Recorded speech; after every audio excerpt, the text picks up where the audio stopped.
Welcome back, everyone, to the Alienware Analyst Desk. I'm Kelly Link, and I am joined by Taco and Aurora. Guys, we are here in the knockout stage. You excited? I'm excited, but I'm also a little bit anxious for some of these teams. I'm sure that these players really have to be feeling the pressure today. Yeah, let's take a quick look at the bracket. We saw yesterday that the four NA and EU teams did move it forward into day 3, meaning that the 4 international teams were moved into the knockout round. We're going to be looking at Entity versus Black Dragons first, and then after that, we're going to have Scylla Esports versus Nocturnes Gaming. And of course, between Entity and Black Dragons, we got a little bit of a glimpse between their play styles. Not too many similarities as far as drafting is concerned, though. Yeah, their draft was definitely really good on the side of Entity. I feel like they fit what they wanted to do for their strats coming into the tournament. Black Dragons also played really well yesterday. They probably had the best performance against an NA or European team. No, it's really interesting. When we were going over the Entity picks, we thought that they had like a really good roster, but they seemed to perform the weakest out of all the international teams. Yeah, what happened? I think their start made them fall short, but I really liked their picks a lot. The Hebo in the long lane was really awesome coming out. Definitely takes a lot of like, it's definitely hard to pick a pick like that on the world stage, and he brought it out the first game, which is awesome to see, and he's not nervous at all to bring stuff out like that. Definitely. Kamiru, I don't think he's ever actually been on this stage before, and to bring out Habwa pick over in the dual lane is pretty crazy. Do you think we're going to see it again, though, or do you think that Black Dragons learned and they're going to ban it out? Yeah, I think we might see it again. I feel like I don't think Black Dragons is going to ban it because it didn't perform too well yesterday, but I think if he gets going on it, it's going to give him a lot of confidence, and they have a really good shot of winning. But we might not see it. He might go back to like a traditional hunter pick as well, so we'll just have to wait and see. What do you think from Black Dragons? What did they learn yesterday? I think the most important part for Black Dragons is they learned a little bit more as far as objective control is concerned. That seemed to be their main downfall against Elevate. And it can be really difficult, you know, you're coming into the international stage playing against a pretty powerful European team at that. So keeping everything in mind from yesterday, I think it'll really just be the emphasis on not letting those fire elementals go early, not letting the gold furies fall early as well. Yeah, Black Dragons definitely had the best start out of all the teams, like I said before. They had the 2 in mid, and they outpushed Elevate's mid lane. But the mistake they made was that they didn't go to the speed buff and override the solo side of the map. They went to the red buff, and they just traded buffs, which was all right. It was definitely a good thing to do, but they could have got the speed and also taken buffs on the long lane side as well. It's something we saw time and time again, that when they ever got a tiny bit of an advantage, they did nothing with it. They would go back to lane, they would kind of reset, and sometimes they would even go back to base. What can they do differently this time now, learning from the NA and EU teams from Worlds? Well, considering what Aurora just said about putting a little bit more emphasis on solo jungle, on top of that, I really want to see more controlled rotations. A lot of the times when they were making those rotations yesterday, they were coming up late or not at the actual buff spawn time. And if you want to ensure that you're on top of securing that global farm for yourself, you really got to be there on those timers. Yeah, timers are everything. If you're there a second late or even 2 seconds, they have the advantage, just a positional advantage. If you're walking in, they could sit behind a corner and just take you out so easily. So it's very important to have the timers and be in position to defend your buffs or secure the enemy's buffs as well. In Black Dragon's game that we saw yesterday, like you said, Odin was doing pretty well, mid was doing pretty well, but Kliz got stumped. What is he going to have to change? It was really difficult for Kliz because when oShip was able to acquire that early first blood kill, you know, that's awesome. You're seeing the Odin, that's kind of your snowball potential on the team for an early game god, and the laning pressure. For Kliz, it was being mildly out of position, pushing up a little bit too much without his team to actually rotate in to support him, should he actually end up getting ganked, which tended to be the circumstance. Well, they also didn't get anything off of their mid pressure as well on the solo side, so they ended up falling behind Elevate, and they just have Guardians. They had the Ymir pick yesterday. It's just really easy to gank him, and they need to, if they get pressure this game, they really need to take advantage of it. But I feel like Entity from yesterday, they learned a lot, and they're going to start differently after watching all the games. Yeah. You think that, I mean, I would say between the Entity and Black Dragons games, Entity's was more of a stomp. Yeah, Black Dragons had the best game of yesterday. Entity had the worst. but I feel like they definitely learned a lot, or at least I hope they did, and I think their start's going to be different, and I feel like they're going to be able to do more things than just sit under a tower this game. They definitely seem, besides the Habwa pick, they seem to be pretty standard picks. Do you think that we're going to see any weird picks now that they're not afraid of going up against an NA and EU team? One of the only downsides of Entity's draft in yesterday is that they did go with a very risky team composition, and when you go with one of those compositions and you get blown out early on, there's really no recovery period for you. I could definitely see them trying to go for a similar strategy of putting a high burst god in one of their side lanes, but at the same time, I think it's also going to really depend on how Black Dragon's initial 3-god draft. Yeah, I feel like this is a best of 3. They might go with something more traditional, like that everybody's more accustomed to in the first thing.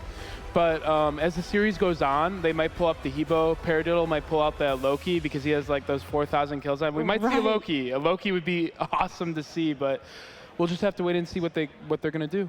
I mean, everyone loves Loki, and we got that HRX Loki skin going on as well for Twitch drops in chat. If you guys want some free skins, just watch and chat, link your Twitch account, and you can get that sweet Loki HRX skin. Which matchup do you think is going to be detrimental in this? We talked about the duo lane with Habwa and everything, but the solo lane has definitely been the focus. Aurora, what do you think? I don't think it's going to be a matchup like that sways the game. It's going to be more of the side of the map. Like for the solo and mid, like if they either have 3 players there or 4 players, whatever way they choose to start is going to decide the whole flow of the game, in my opinion. So they could do the start where you put a hunter and a mage in mid, and you just get the pressure and push it. That's what Black Dragons did yesterday. That's what all the NA and EU teams did as well, besides Elevate and Obey. So we'll just have to wait and see what they do, but I feel like they're gonna, if they feel like they have the pressure on Entity's side, they're gonna try to put their hunter and mage in the mid lane, but if they don't, they're gonna have to try something else.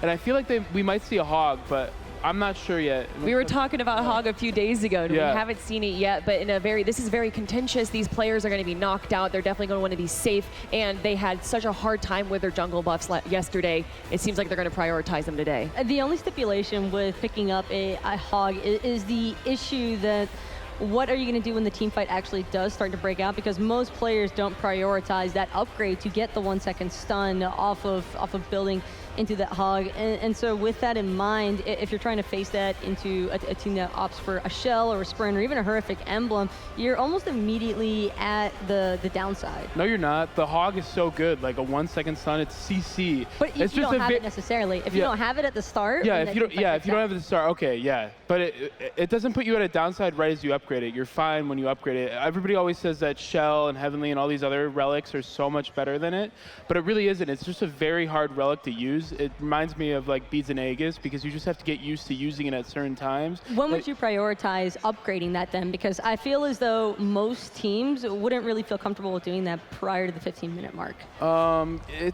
Like if you have an extra 500, you could upgrade it pretty early on, but usually you won't see it till like the 15-minute mark, 20-minute mark, yeah, but the thing it brings you is it allows you not to fight because you can get your buff and you can just get out and you can farm your lane because you don't have to worry about the jungle anymore. So that's one thing it brings you. So even if they have a relic that is really good at fighting with, like the Horrific or the Heavenly, you could just avoid them. Should he opt for, if NTT breaks out a Loki solo, could you definitely see them steering in that direction of maybe trying out the Hog strat?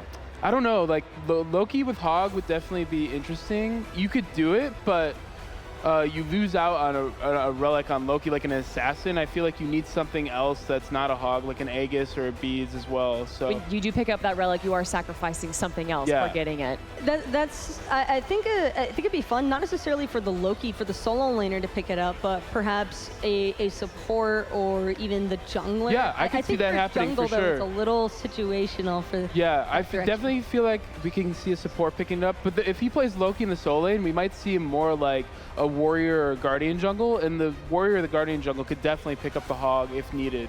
But I don't know how much the entity knows about like the new Hog strats that everybody's running, because when you have 1 in mid lane and 2 in the long lane, you usually want to put a Hog in your solo lane, either on the jungle or on the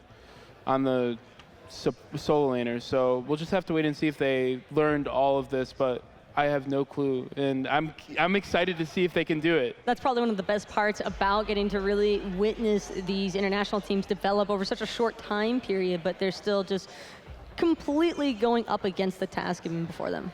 Well, of course, before we get into the game, we got to get into picks and bans, and we are ready, everyone, for game number 1 out of the best of 3 with Entity versus Black Dragons. Make some noise, everyone.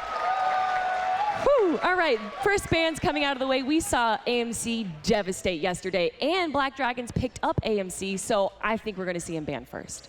Yeah, I wouldn't be surprised. AMC's really strong right now. He has really good wave clear, which is strong, and he also has a really good fight in the jungle early on, and he scales really well into the late game as well. So at all stages of the game, he's just a very strong character. When he gets his ultimate, when he gets a couple ranks in his hives, when he's level 20, when he's level 1 because he has his passive. Every stage of the game, like, he's just so strong. Like, I wouldn't be surprised if And there it is, the first AMC ban out of here. I don't think anyone's going to... Do you think people are now going to be more afraid of AMC than they are Rom with the utility? Or, I'm sorry, not Rom, Ullr. Yeah, definitely. AMC is the king of the hunters right now, but Ullr is definitely very strong as well. The prince of the hunters, maybe? Maybe. We'll have to wait and see how the meta develops this tournament, but Hachi might take the prince's crown. We might have to wait and see for that. We did see him, I think, twice yesterday. I'd imagine that that's where most of the attention is going to be drawn towards, because Hachiman has such, he has a really strong laning phase still due to that heavenly banner.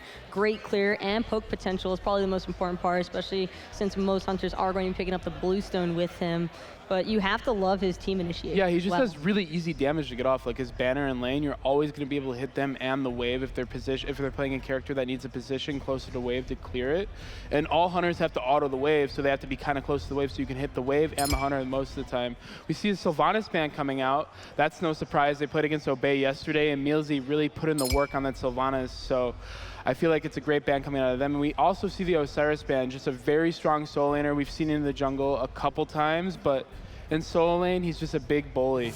All right, we got Raijin first pick. Not much of a surprise there. Entity's probably actually going to try and take that away from Nann, who was really good with Raijin yesterday against Elevate. Raijin is just a very strong god in general as well, and eliminating that aspect of the AMC in the mid potential, you know that you're not going to have as much pressure going towards it. Yeah, and he's very good for clearing waves. We see a Fafnir coming out of the side of Black Dragons, just a very strong Guardian, and it lets you play the double hunter comp even easier. And we also see Serqet. Serqet's very, very strong. Her ult is 2 damage. She has really good ganks, and she has really good jungle clear as well, so it's a good pick coming out. Incredible for chasing down that Raijin as well. Typically you want to try and dash away, but the taunt being able to catch him out is something that Entity's going to have to keep in mind. Yeah, 2 things that can catch his jump out is her taunt, and you could also ult him while he's jumping, so 2 ways to lock him down. It's really strong. Huh. I would like to see Entity pick up their hunter in this first 3 selection, because that puts Black Dragons in a little bit of an awkward position of deciding, do we grab a hunter that we believe is going to be able to deal with this, or go for probably what's going to be ending up as a low pressure? Yeah, if they grab their hunter here, they're definitely going to play something more standard. If they don't, I know they have the Hebo and stuff prepared, so I feel like they have enough picks, so they might not go for it now. It looks like Robin locked in. He's probably going to be in the jungle role. You could play him solo, but he's a lot stronger in the jungle. And there's the Hachiman. Yep, definitely called it. Very, very strong. If Black Dragons doesn't opt for a Hu Yi here, I do imagine that Entity would probably ban it away. Instead, a little bit of a hover over the Ram, and it is going to be Ram taken for Black Dragons. Yeah, so Rama's been really good at super regionals. We didn't see it a lot out of the North American teams, but out of the European teams, they brought this Ram out, and kind of as the tournament went on, we saw more Rama coming out of both regions, and I feel like Black Dragons picked up on this because he's very good for clearing the waves early on. So if you're going to put the Hunter and Mage in mid to clear the wave, then they'll have really good wave clear with Ram. They also have, on the other side, they have Hachi and Raijin, so they also have really good wave clear as well. Black Dragons bans out the Geb. Which makes sense because they played Geb last game and did pretty well. And they also played it in all 3 games that they won during the finals. That's so right. They lost the first 2 games and then reverse sweeped 3 games in a row. All with Geb. They also banned Shin is gone. Yep, really good for the early game. He has really good kill pressure in lane. He also has decent clear. He's really strong with Death Soul still, so Really good ban coming out of Entity. My only concern for Black Dragons right now is that even though Serqet, I think, that has great buff secure at level 1, Ram, not so much. He can clear the wave a little bit faster than Hachi because of those astral arrows, but I think that Black Dragons might be a little bit more prone to duo lane invades, especially if they're leaving those hunters by themselves. Well, if you put Rama in mid with the mage and you just clear the wave, it's almost impossible to invade those buffs unless they opt to go to the solo side of the map, which we might see them do. The Xingtian ban comes out. Very strong god right now. You can flex him for the support role. You can put him in solo lane. He's just a really strong guardian. So no surprise by that. We might see Odin ban here. Odin's just very strong and he kind of limits your options. So that's what I'm expecting on an Entity now. All right, could it be possible that Hachiman's going to be in the mid lane? It's not unheard of that SirEclipse has played hunters in the mid. Yeah, it's not unheard of. They have Raijin already, so I feel like they're not going to put him in the mid lane, but maybe they'll do something funky because he played a mage in the long lane yesterday. So I feel like it's going to be Hachi in the long lane and Raijin in mid lane, but they're going to both start together in the mid lane to clear the wave to ensure they get their buffs, and that's why you put 2 in mid. So instead of banning the Odin, they opt to ban Kakolin, who's just a very strong character.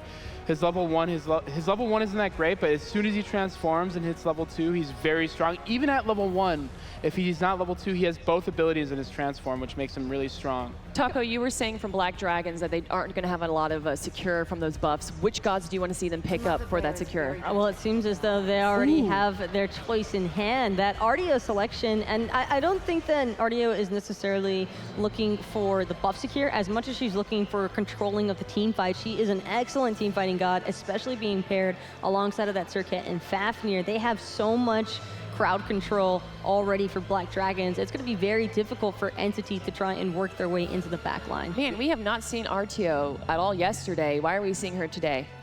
She's just a very good flex pick for the solo lane and the... Well, I mean, why didn't they ban her out? Why are they more afraid of Kakolin and Xingtian than Artio? Just because they have stronger early game, and that's where the game kind of sets the pace at. If you get ahead early on, you kind of lose all pace of the game, and you can control it. Ganesh! I love Ganesh. What a great support. That silence is devastating.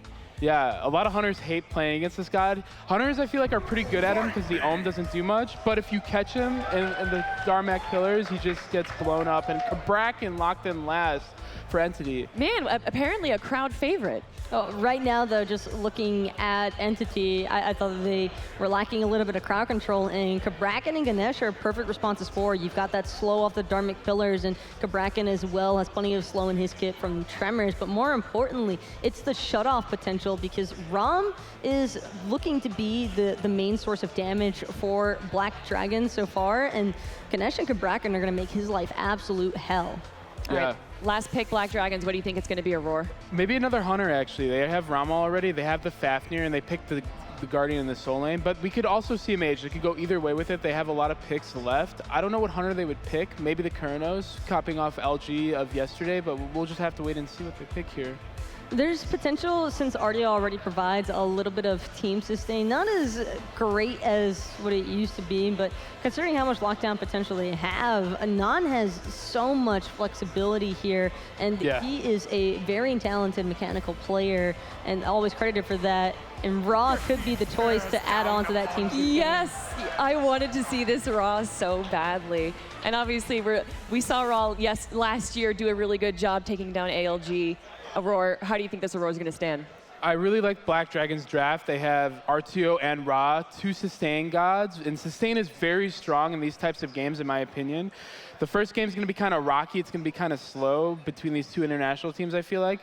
So the 2 sustain is going to help them be able to play a slower game and be able to scale really well into the late game. All right, guys. We're ready for game number 1. Who are you giving it to, Taco? I'd have to favor Black Dragon's draft here. I was looking at Entity's draft. I really liked it, but Black Dragons with the Ra last pick is looking good to me right now, so Black Dragons as well. All right, we got it 2-0 Black Dragons. Casters, what do you think? Well, I think a lot of things, and we're certainly going to be talking about them. Best of 3 here between China and Black Dragon, or Southeast Asia, excuse me, and Black Dragons. My favorite part about this draft is how Entity really didn't care when Artio went across the way. They went right into the Cabrakan, who's one of my favorite characters to shut down Artio. They tried to run it against Obey Alliance, didn't have the most success, but now in this best of 3, they're definitely forming a different strategy. They're pairing this up against a Ra here. Could be a little interesting, because you're going for a very offensive strategy, and I think Black Dragons, though, are adapting pretty well here with Nann playing this Ra, really trying to keep his distance away from, you know, the Ganesha and this Cabrakan that really want to get into that backline. Nice stuff here. Entity grouping up. Anatoly next to me. I'm Tom Battinger, and we're going to see how Entity really shapes up against the Black Dragons. You know, before we get into the battle, just off the cuff, how do you feel about these two teams? I think that these two teams looked a little shaky, honestly, against the more established North American European teams of yesterday, but honestly, today in the best of 3, they saw their opponents, you know, in their own respective matches. So they done their homework. They came in here with a little bit of extra strategy, looking at like some of these itemization choices. Look at Kliz's relic selection, going for Meditate, Nann going for the Warlock Sash with the Aegis at level 1. So it seems that they're playing a little more conservatively, trying to establish themselves for that mid game. Exactly, and you know, we discussed yesterday the difference between Meditation and Shell is basically early game versus late game. Meditation actually being better in the late game. But Kliz already with a little bit of healing. The whole idea behind Artio is be that ever-present just monstrosity in the middle of a team fight. Meditation is going to allow him to stay there even longer. And not only that, you take away the health aspect from it, you're looking at the mana consumption that Artio needs to use her abilities every single time, and that Meditate is going to allow her to continue doing her job. Well, the little gremlin's taken care of. The big guy, however, looks like it's going to be taken out by Entity Gaming. So Black Dragons get the little ones, and the big guy goes to Entity. So a little bit of nice aggression coming out from Southeast Asia. And you talk about aggression here, the relic selection from their side, going for this horrific emblem on iApex on this Robin, who already has a slow and a root, but a lot of trouble. Big damage out of nowhere. The Shell's going to save iApex for the moment, Toli. But wow, that zigzag hit both of those players along with the kiss. Very, very close. That would have gotten a lot of momentum for Black Dragons with that first blood. A Serqet that gets an early kill is very scary to deal with, and I think that's something that oShip is going to be trying to lean on here in this solo lane, especially with this experience advantage. Already looking like they're trying to go for these back Harpy invades, or maybe even proxy. Yeah, the back Harpies, oShip, this is what he likes to do. Yesterday we saw him on the Odin, just very aggressive during the early game, looking for every little bit of the map he can grab. And that's something I want to talk about, as Mishu is going to get smoked out a little bit in the mid lane, is how long the Black Dragons have been involved here. A lot of action already still in the solo lane. Kliz is now going to be the victim here. A horrific emblem being used, nowhere to go. Paradiddle makes it rain. And the first blood goes to Entity. Trouble on the right side of the map is Kliz, the fan favorite, 6 down. The Black Dragons find themselves looking up. An interesting idea that Kliz uses Meditation earlier on when they were winning this engagement, but hold that thought. oShip barely able to disengage from that one. But yeah, going back in time, Kliz uses Meditation during the little 2v2 scuffle where Black Dragons had the edge. The Meditation was too preemptive, and now they got turned on there. When they made that rotation for those back Harpies, they had to rotate so far back into the lane that Entity Gaming basically cut off their path. Well, Black Dragons rotated for these gremlins last time around, and Entity was able to outnumber them. Black Dragons took note, shows up, splits it 4 ways, so Entity unable to really change what's going on there. Black Dragons very, very tenured here, all 5 members. And you know, we see the Ram for MarcelZ. I mean, this is one of his go-to characters. Wow. oShip in trouble. Not done. Goes for the ultimate, playing aggressive, as he is known for. So Paradiddle very low, no death just yet. I didn't see him use that in here though. After the last breath, that extra bit of damage would have been enabled potentially Kliz to chase down that kill. But either way, the damage is good enough to now get control in this lane. Well, look at the difference of gold between these two. 200 gold just barely, and Entity has the first blood. That's why Black Dragon's really trying to get that going, because they're really not that far behind despite dropping the kill. They're staying on top of their own buff. buffs here, even making sure that Entity Gaming is not going to be successful in stealing away the speed or the blue buff, even Nann making this rotation. I'm glad you pointed him out because I loved his positioning. He was behind the corner where if Entity engages, they don't know the mid laner's there. And how many times have we seen the Ra shot through walls, the enemy team doesn't realize it, all of a sudden the health differential is too much, and then the enemy team comes back and wins the team fight. These long-range mages such as Ra, Thoth, even Nox Ultimate can turn the tides of battle. All of a sudden you think you had a 4-on-3 advantage, and then here comes that long-distance mage, and that's something that has to be in the back of Entity's minds when they go in there. And we actually even saw Mashu pull the trigger on his Dharmic Pillars behind the Fire Giant. A little miscommunication there. And there's the trap we were talking about. Kliz stuck in the Cabrakan ultimate. And one more time, Entity makes it easy. Paradiddle, however, one more basic. Where is it? Can't find it. oShip's going to get a little bit of help from his friend. The sprint is good. There's the counter initiation. And iApex takes out oShip. Paradiddle alive by the skin of his teeth. Just no mana for oShip to continue the execution on this Cabrakan. A great idea to find the return kill, but not able to connect on the stun either from PIBE. Do it. Oh, I love this. One. MarcelZ goes right to the sky. He's going to miss the ultimates, but this guy has played this character for so long. MarcelZ loves to play the Ram, and right now the meta is certainly giving him a heads up. A little bit of a warm-up there, testing his accuracy. Mashu going to take a lot of damage from Nann. Searing Pain is going to do a bit of damage, even hawking that shell early on, but disengaged there now, taking these left side mid Harpies. We're seeing Black Dragon still capitalizing on these neutral objectives despite being behind in kills. They're not too far out of it yet, less than 1,000 gold deficit. They're playing very confident, Toli, and that's really what I'm taking away from this. It's 3-0, and I feel like the momentum is behind Black Dragons, despite the fact that they're actually losing this game. oShip looking to put his team on the board, finds the taunt, forces the beads, and that's going to be a win. The beads and the ultimate, so that's two defensive disengages that now MarcelZ can be even more aggressive against Kamiru, playing this Hachiman. We saw him play the Habwa yesterday, and you know, it wasn't the most successful Habwa. He went for a very aggressive opening, trying to box consistently against Ataraxia, but this time he's playing a little bit more reserved. He's allowing the action to happen in the opposite side of the map and just wait for his true power spike to show. Real passive play from Kliz. Not even leaving his tower there on the right side. Unfortunately, last time he died underneath said tower. So as a solo laner, what else do you do there? You're just trying to stay relevant in the game, but Eclipse trying to stay relevant in this moment. No, not able. It is! Oh, they said he oShip gets Black Dragons on the board. Really big shout out to catching that jump. And that's why sometimes it's important to go the Aegis Amulet at level 1 in the Relic, trying to survive against that burst damage from oShip. The beads is good and all, but keep in mind, as long as you go into your ultimate Taiku drums, that's the CC immunity that you get. The timing of it has to be important.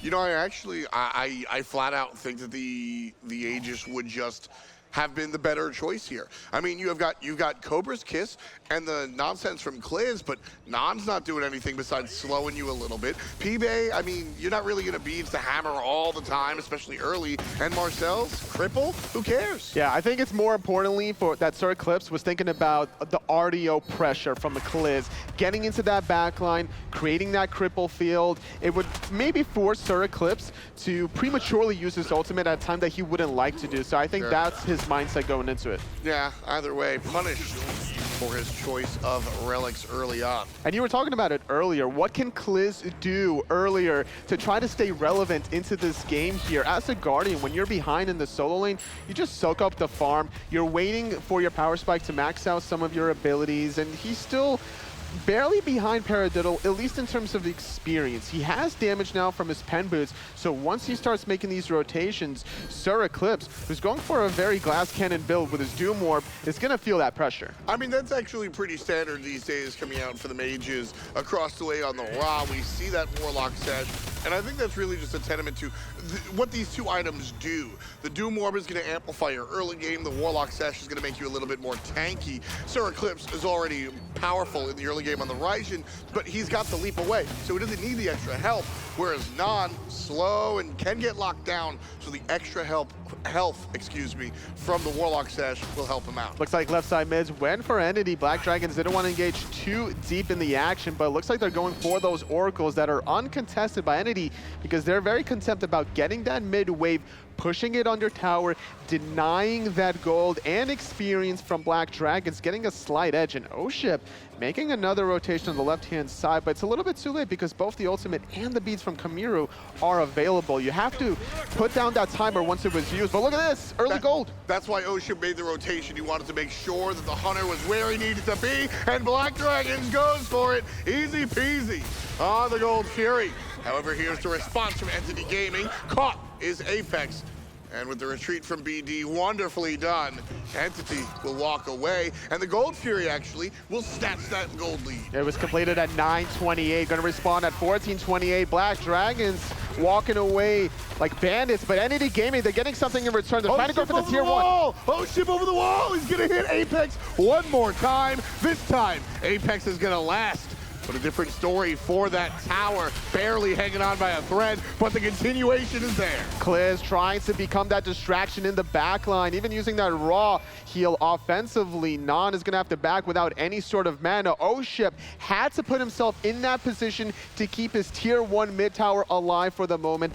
Even despite the 500 gold that would have been returned to Entity, it's more important about map control. Sure. Without that tier 1 mid tower, you don't have a retreat for Nann to be able to escape. A little bit of a control on Paradiddle, but as per usual, the damage in the solo lane, much ado about nothing. A little bit of a defensive play here, looking for the speed buff. Black Dragons have been looking for the invade every step of the way, so iApex wants to make sure he's able to pick that one up.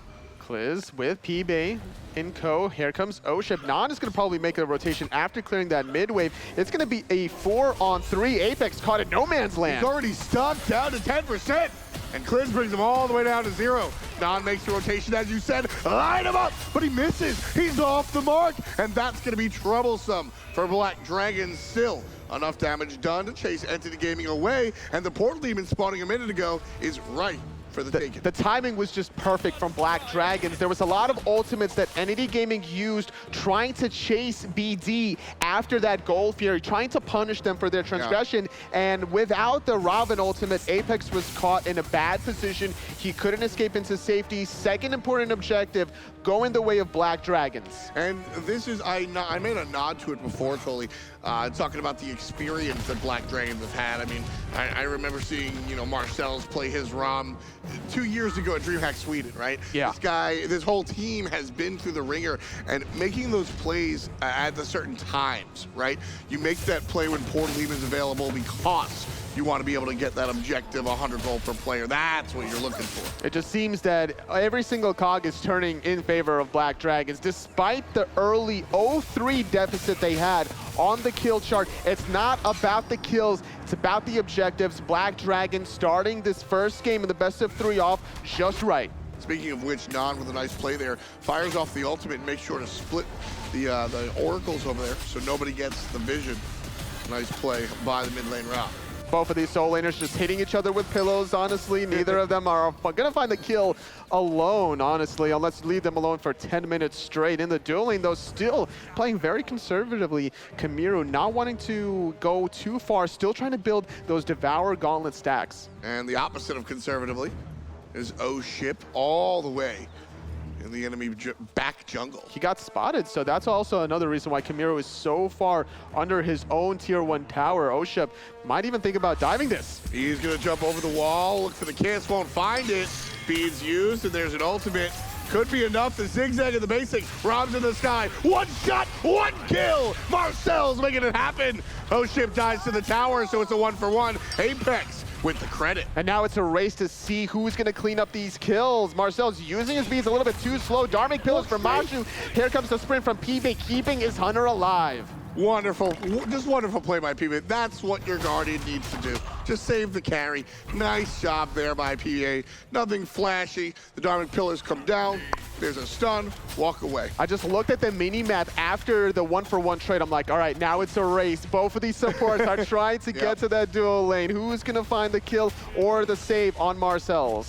And look at the play that we see come out of Nann and Kliz. They're just looking for something all the time. Just push the minion wave into the tower. They know they're not going to get that mid tower, but all of the tower damage. They're just looking to do something with their time. It just adds up over time, and that's exactly what Entity are thinking, considering how much damage they did to Black Dragon's tier 1 mid tower. So they have another opportunity to get that 500 gold if Black Dragons just overextend in one of the side lanes.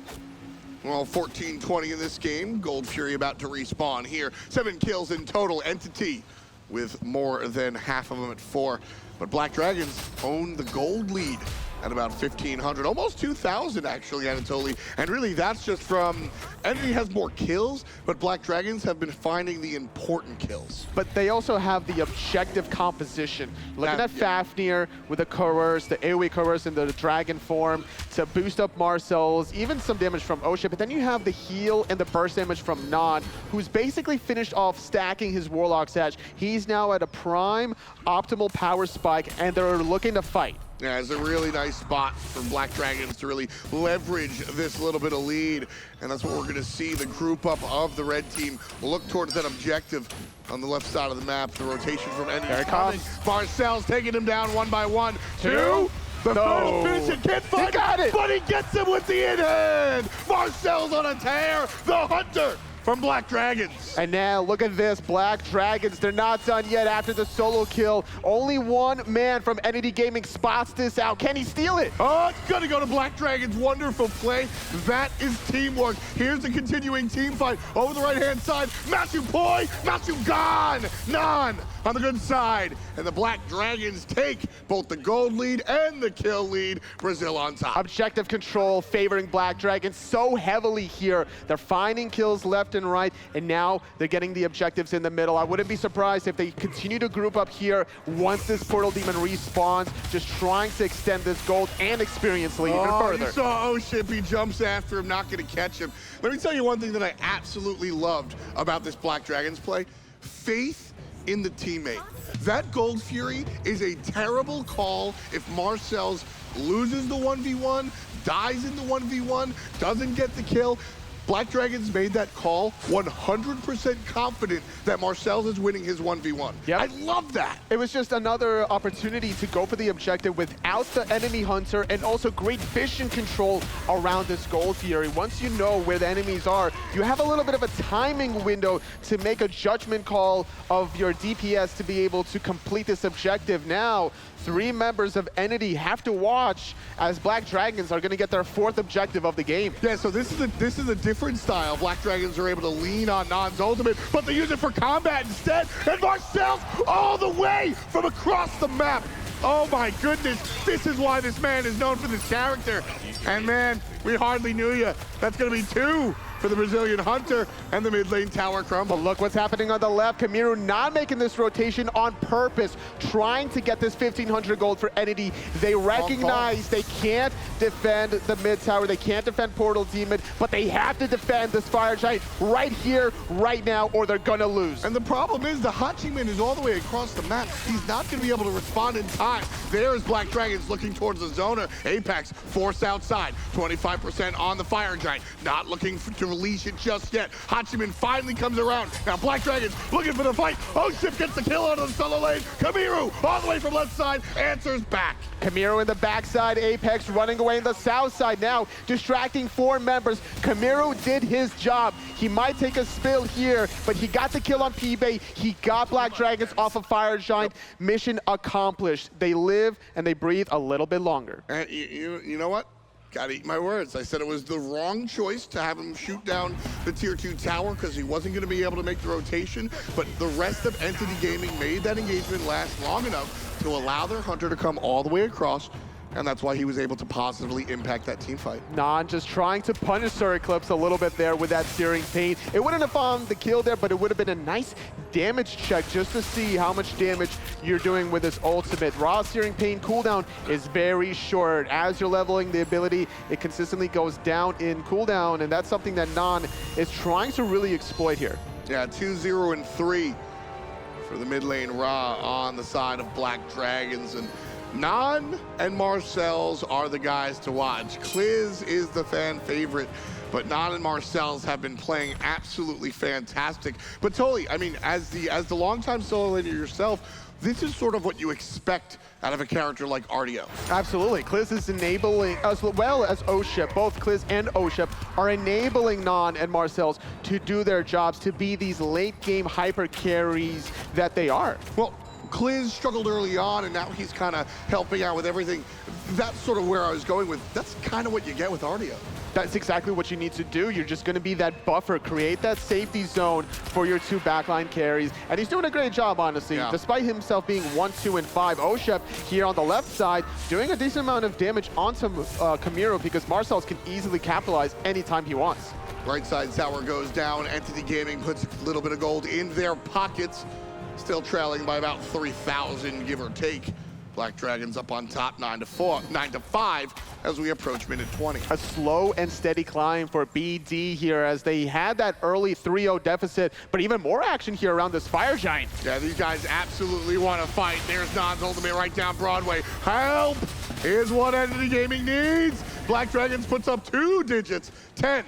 As Kliz takes down MashuPoi. Paradiddle going in the back line, trying to be that distraction here. He's going to have to run away with that shell. Fire Giant did get pulled. iApex jumping in the back line. Gets PIBE. It's a 1-for-1 trade, support for support. And look at the health of oShip there. He knows when to get out of action.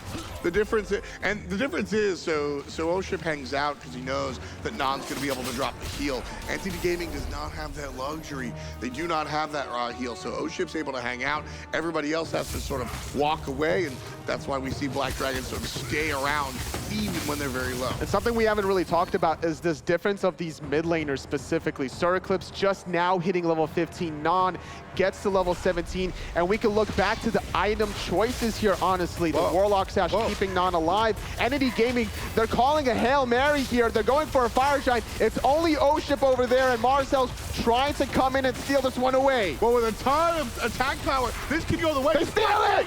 Black Dragon stole it! Right on top, takes the objective, and SirEclipse takes oShip's life, but the Fire Daddy goes to Brazil. They had a small window of opportunity. They couldn't get it down in time. SirEclipse could have used his ultimate there, trying to push away some Black Dragons members, but it wasn't enough there. Entity Gaming, they took a risk. Now they're going to get punished for it. Black Dragons has the opportunity now to siege these remaining tier 2 towers.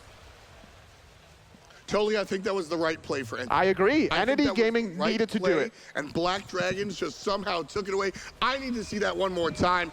Entity's going to go for the Portal Demon here. Inevitably, they're going to own that one. But that Fire Giant, fantastic steal by Black Dragons. Let's take a look once at it. They had a small window of opportunity. They couldn't.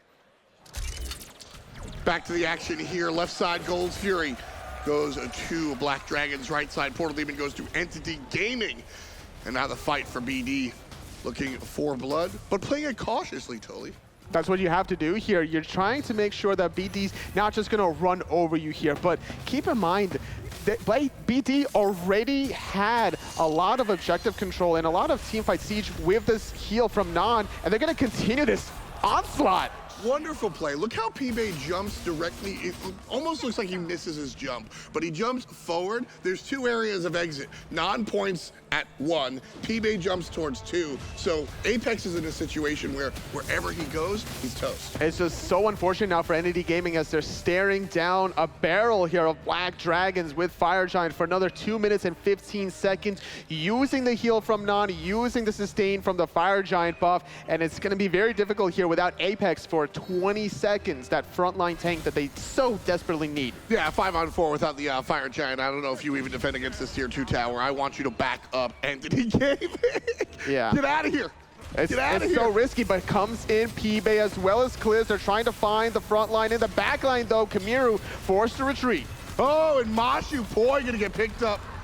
Even though the Diamond Pillars will fall down, Black Dragons pushes on. Tier 2 tower already gone. That's gonna be the solo laner's gone. MarcelZ in the sky. Takes him out without the ult, takes to the sky, can't find the last hit, and apex with the flank takes the 1-for-1 as he takes down oShip. But he's not going to be going away that easily. Nann and Kliz locking him down. It's a 2-for-1 at the end of the day. Honestly, Black Dragons can continue to siege this very easily. They still have their Hunter to do the damage, and they have their healer to keep everybody topped off. Apex needed to get in and get out. I really like the fact that he took down oShip before he was able to use the ultimate. But once Apex traded out his life, that's when Black Dragons were able to put the foot on the gas. oShip even used his ultimate to begin the engagement. He has so much cooldown reduction that he was able to get it off yet again, or not get it off, but like get back to it once he died there. So couldn't really abuse that fact. But tier 2 towers fall in mid and dual lane. Mid Phoenix falls, and this is giving Black Dragons a very commanding 10,000 gold lead. So Nann is ahead, flat out. Very clearly Everyone here. can understand that. He does buy this Divine Ruin, right? And it seems like nobody on the other side is really that much of a healer. Why is he going to this item? It's the Ravana. He has Gladiator Shield. He gets the healing from his third ability, that root, and that alone is going to make it more difficult for Apex to dive that backline and rely on those two sustain options. And then you're also looking at Kamiru here that's going to be able to just lifesteal off of those Devour Gauntlets. So as long as that Nann drops an offensive heal, starts ticking away, that Divine Ruin will proc against the enemy Hunter. So the 3-0-6 Ra, and the reason I bring it up is that it's so interesting to see that thought process. When you're ahead this far, you want that Tahuti, you want to just blow people up, but Nann still has that team mentality, even when he's this far ahead. Love to see that. A little bit of action there in the soul lane. Gonna get stunned out before using a third ability. Such a short cooldown. Will catch Paradiddle in an awkward position. Nann with a huge shot. Just routine for him at this point. Yep. 25 minutes in, Black Dragons trailing early on, but certainly not now. 10K up, 14-8 as well. And Black Dragons, hailing all the way from Brazil, are going to group up around the Fire Giant, who will spawn in just about 12 seconds. And this is the opportunity for Black Dragons to start closing out the game. If they can secure this second Fire Giant, it was the steal the first time around for Black Dragons, barely able to get there in the nick of time. But NAD Gaming, they still have some options of themselves to steal this one away. The range from the Taiko drums can match Nann's damage as well. I mean, Not the damage, but the range. there you go. The range, absolutely, but Nann has been unstoppable so far. Fire Giant relatively low. Kamiru relatively low. Black Dragons off of the Fire Giant and all over Entity Gaming. Kamiru down. It's a 5-on-4. That's all they need. Black Dragons just got to bait out the Fire Giant. They left it at like 10% health, but they zoned NAD Gaming away so far away from it. There's no way that they can get into the thick of things. A clean pick onto the enemy Hunter. Now they can pull this Fire Giant yet again, using that heal from Nann, getting back into the action. Apex is going to get engaged on. He's going to get taunted. Has to use the ultimate defensively. But MarcelZ hits one. Won't be enough to take him out. 208. Yeah, that's big damage from MashuPoi. That's a nice ultimate from Paradiddle. Trying to get people out of the action there. The ultimate from Mashu as well, keeping Black Dragons at bay, but it's just not going to really matter here because they're getting the Portal Demon. They're going to back to base, complete a lot of their items, sustain some of their mana back into the Fire Giant. Everybody from NAD Gaming has respawned, but they're not going to be there before Black Dragons as they take that portal. Yeah, Fire Giant is significantly in the hands of Black Dragons here. SirEclipse will walk up, does not have ultimate available, so he will just hear the sound cue and now turn around. Nann fires off one, not going to find the home onto anybody just yet. PIBE jumps, there's going to be two hit by the Ra ultimate. Black Dragons playing it coy though. Yeah. They did the damage and they didn't want to continue. I mean, they will continue here with the tier 2 tower siege. Kamiru needs to be careful here. He's hitting into a target that has Margardian Mail. Kliz, it wants to get hit by the enemy Hunter. Yeah, hit me so you can get slowed. Normally we see the Thorns and the Nemean Lion, right? And that deters hunters from going into the crit. Midgardian Mail is going to slow down your attack speed. So if you're building into that Chin's build, you're still getting smoked out. Half HP on this Phoenix. Black Dragon just doesn't care about the ultimate from the mid lane Raijin. They're just shooting right on into it. They're using the heal on top of Kliz a little bit too far forward, but now it's going to be Mashu thrown back into it. Mashu's the first victim of this fight. Black Dragons continue to push their second guy. Phoenix down. I mean, MarcelZ just firing it off like the green arrow. oShip with 3 triple kill, and that's going to end the game. It's going to be very easy here. There's only one member. It's only iApex. Black Dragons, your Brazilian team, is going to secure the first game in this best of 3. Really, really well played by Black Dragons. Just impressive. Yeah. And I think this might be the most impressive. How they're not standing up and screaming. They're not going nuts. They're like, look, this is a best of 3. We're doing the business. They weren't worried at all. Despite being down 0-3 in the scoreboard, they knew that they had it objectively. Fun stuff coming out here. Let's break it down with Kelly in the desk. Thank you so much, Tom, Taco, and Aurora joining me here again on the Alienware Analyst Desk. Guys, we got to break down that game because from the early game to mid game to late game was completely different for both teams. Let's talk about that early game. Yeah, Paradiddle and iApex showed a lot of synergy in that solo lane. They played it really well early on. They got a lead, which was really strong. But then it kind of all fell apart because Black Dragons started being more proactive and Entity was being more reactive. But they almost put themselves in a really bad spot by pulling that early Fire Giant. It let them Entity catch up and almost back into the game. That was very scary. We can see the stats here, of course. And what we were talking about Black Dragons yesterday is that they didn't really do anything with their leads. They finally, even when they were down, they were still pretty even in gold. What changed? It felt like the entire match, even as it kept progressing, Entity, was dealing a lot more player damage, particularly because Raijin was just putting in work. We really noticed that towards the end. He even was at the top of the player damage charts, but Black Dragon's sustain was just too good. It just prevented Entity from really capitalizing anymore off of that Raijin damage. And so when you're combining that alongside of Black Dragons actually reaching out, extending, trying to take those objectives, it ended up just meshing perfectly for the team. The highlight of that game definitely had to have been oShip in that Fire Giant steal. But in general, oShip on Serqet was devastating. I mean, not much damage, but 6-4 and 12. He was everywhere, rotating a mid lane, solo lane. It seemed like a little bit of a rocky start for him, particularly because Kliz had a couple of early spills, and as a jungler trying to assist your solo laner, not much you can do there. But what was important is that oShip still managed to maintain his buff secure. Yeah, they got their buffs, which is everything in the early game. If you can get the buffs, it's so easy to stay into the game. It definitely, I really appreciated the pressure that she applied over to mid lane, though, making sure that Raijin, although doing a lot of damage, wasn't able to do much else. It was the classic debate of, do I start with the beads or the Aegis? And you can see both sides of the story. For the Raijin in particular, you want to try and avoid that Serqet taunt, but this is probably the moment for oShip right then and there. Oh my god. It was a jump, and did it look maybe like an auto attack or two that stole the fire? I think it was just the jump. The jump stole fire. That is insane. So what happened with Entity there? Why weren't they pressuring their Serqet? It's just one of those instances where you've seen it happen. We've actually watched this exact situation occur multiple times throughout the Pro League where teams don't zone out or they ignore the zoning out or might not notice somebody, and Fire Giant just gets whiffed away. That Serqet jump he was either level 16 or 17 in the moment it happened. It couldn't have been more than 250 damage. Yeah, even if you're playing at home, like in a game, like a normal Conquest game or ranked yourself, like you've been in that situation where like an Athena reach even steals Fire Giant, like something ridiculous like that. So it just happened to them, and it's really unfortunate, but they should have prepared for it and zoned him way better. Yeah, oShip had some great plays, but MarcelZ on that Ram. What's the matchup between Ram and Hachiman?